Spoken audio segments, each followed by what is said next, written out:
The legendary event. Why is it important? It's incredibly important, especially when to get resource now or in the future to kind of make sure you're smashing out this event. The event in particular has like a calendar, which is a 7-day calendar. Again, very important, very nice, very good, very spicy, very evil. And it has a login calendar, a login crystal, which I'm going to talk about. This kind of video is separated between, this one's all about prep. I'm going to do a video that's a little bit closer to the event's launch that talks about how to get the best out of it and how to kind of be effective at it. But the main thing is now is all about preparing the resource, because we can't turn up on the 22nd of August and go, hey, I've got all the resource right now. Let's go. But you only got 7 days to get like a lot of the stuff that you probably will need a little bit more time to grind. Is it possible within that time? Maybe. But when it comes to grabbing the level one revives and also some other stuff, it is probably best to kind of go and grind a little bit of that now to save yourself a bit of time in those 7 days, because you will need to focus on other things. What do you need to focus on? Well, how about an arena that will probably be a very grindy arena that you'll probably have to put a lot of effort into, Halls of Healing and a few other things as well. So earmarking a little time to this can actually go a long way, especially when it goes down to kind of exchanging the revives to get the best out of it. So what I've done is I've created a prep, a little prep kind of spreadsheet. This is all encompassed in the August, I'm kind of like August side quest, side event grind spreadsheet guide thing, which is a spreadsheet which I put a link to in the description, and is the one where it's basically for the month. So on Wednesday I'm going to add in 2 more tabs that kind of like look to showcase how the side quest works. But currently it's got a rewards breakdown, final August rewards total, which we said about in yesterday's video, and legendary event prep for a legendary event trade-in. You know, that's probably the main thing, because you need to grab the resource. So you need places to go in order to grab the resource. So we've got some information, we've got some stats. So first of all, the level 1 revives and level 2 revives.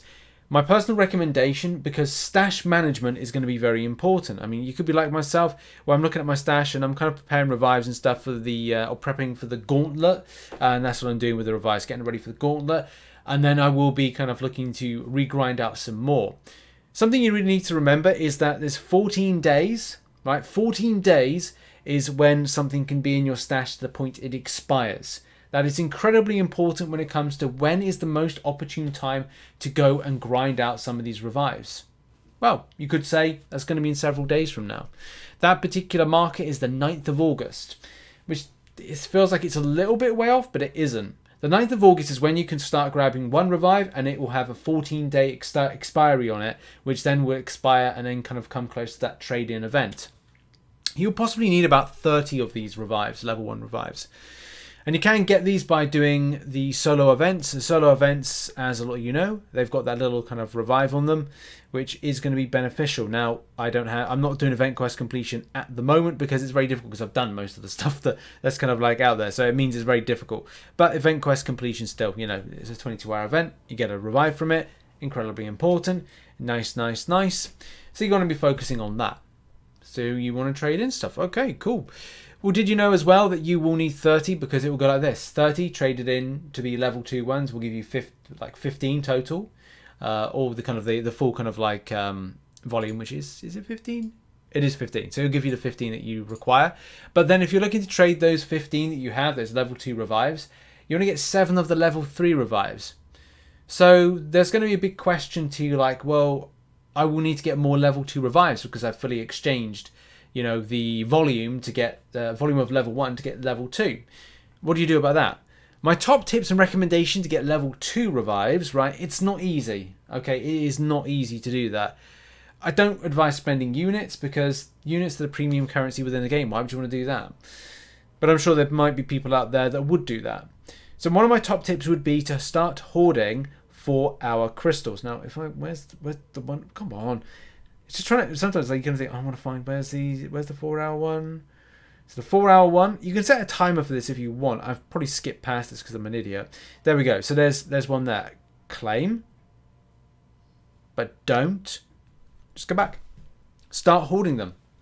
There's going to be a chance that you'll pick up some of those level 2 revives, and that could give you a good chance of kind of getting a little bit more of the level 3 revives.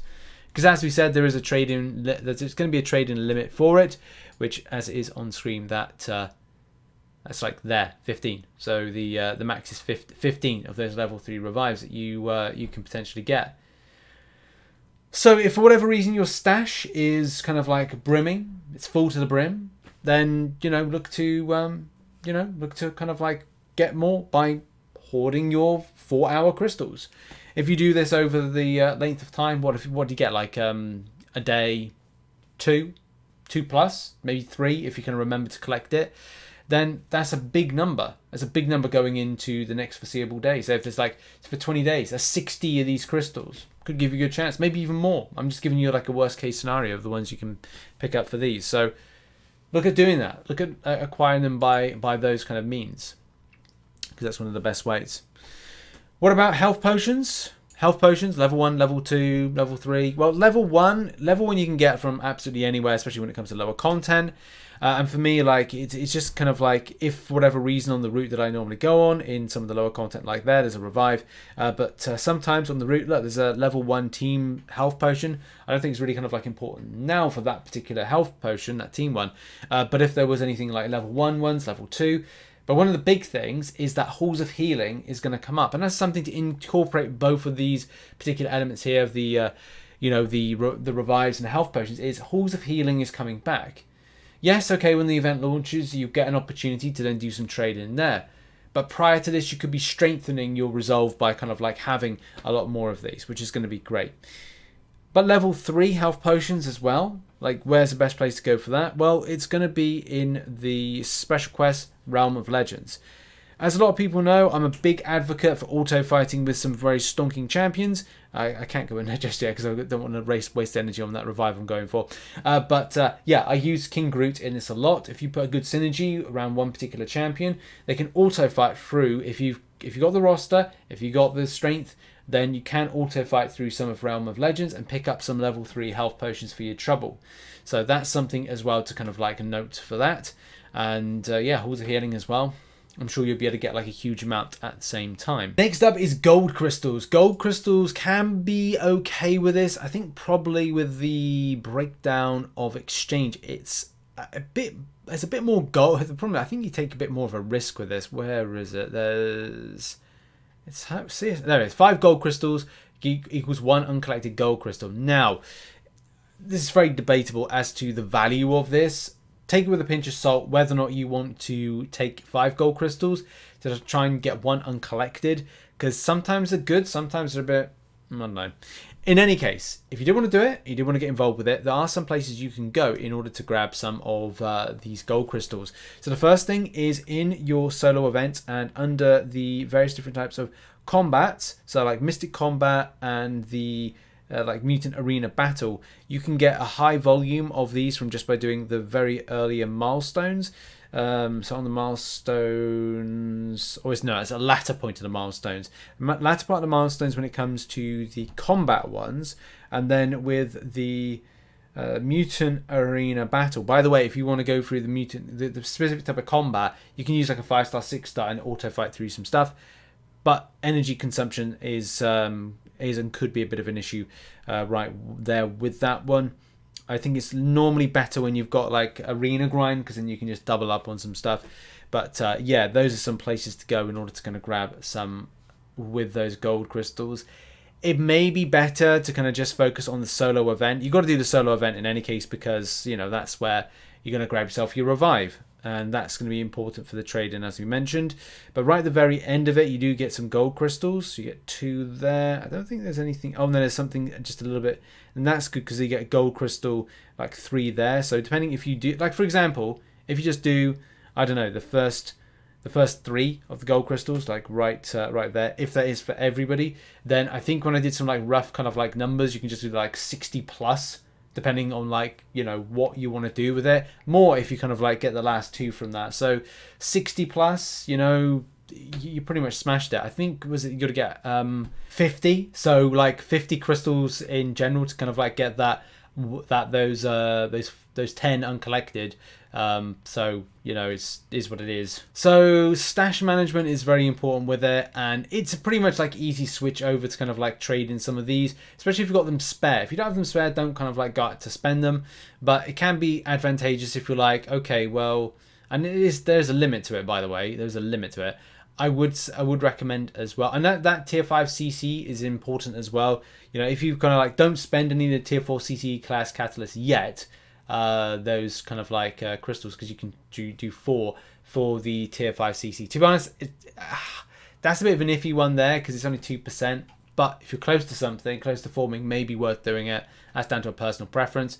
But the others, I would say map crystals are normally the way to go. So if you're kind of looking to kind of like spend some of your map crystals, wait a little while, manage your stash just accordingly. So yeah, that's just down to you. I think that's really it. I think it really covers like a lot of the prep side of things. I didn't want to make this a too lengthy video in any case.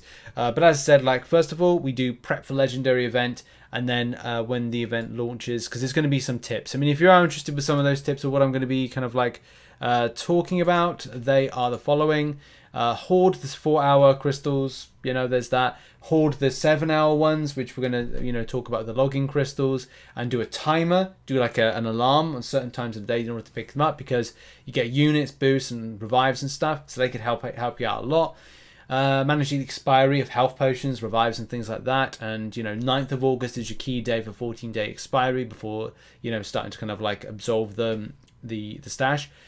Try to do some lower content to grab items, and you know, you've seen what I've been up to kind of with lower stuff in the past. So I think a lot of you will know where you're going to know what you're doing. It's just up to you whether or not you want to prep. As I said, 9th of August, the key date if you are looking to manage things like your stash and manage those revives that are in kind of like expiring in your stash, and prepare for you know, that stuff. Because like those level 3 revives are going to be helpful when it comes to like Act 8.1, which is likely out in September, and you know, just other content. It's kind of weird, isn't it? Like as soon as the Eternity of Pain Gauntlet ends, it's like this event comes. It's like typical. But yeah, that could be something as well. You know, you may be able to kind of balance this in with a grind in the Gauntlet version and before it expires. But it just depends on like the expiry of it. But there you go. It is what it is. It was what it was. Thanks very much for watching this video.